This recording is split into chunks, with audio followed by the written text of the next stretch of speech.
Welcome to the short video on my research journey, and me, Tony Bridger.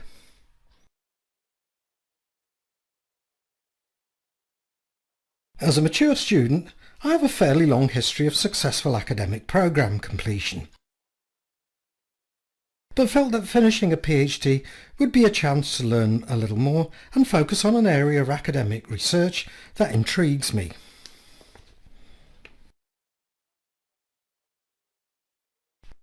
I also have a long work history. I've been a classroom teacher.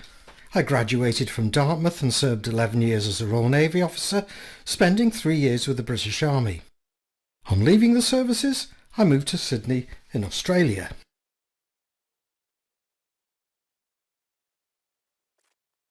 I've both worked and completed assignments for some large companies, global companies like Shell and ING Direct, and a number of large Australian banks. I've worked as a project manager and a Lean Six Sigma black belt. Basically, quantitative statistical process analysis. I also became an entrepreneur in finance analytics.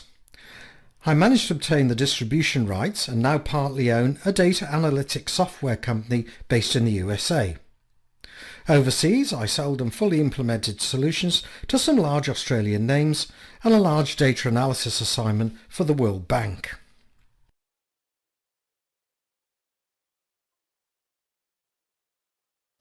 My research focus has been on a qualitative study.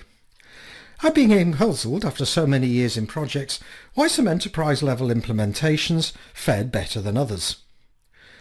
Adoption of these technologies is often critical to a business or organisation. But does what happens prior to the project have an impact? So I collected data from 9 sites at both the pre- and post-project stages and conducted over 37 one-hour interviews. And the results were actually quite surprising.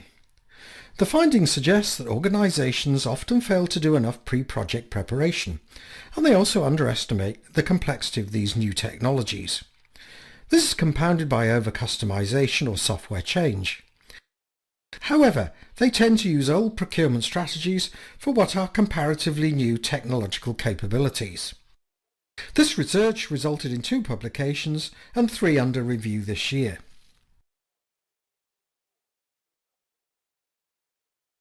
For those of you up and about early enough, you'll often find me riding my bike in the hills around Wrexham.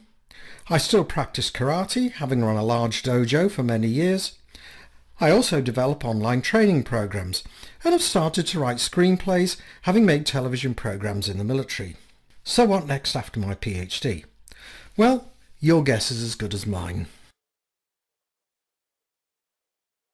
However, as they say at the end of Warner Brothers cartoons,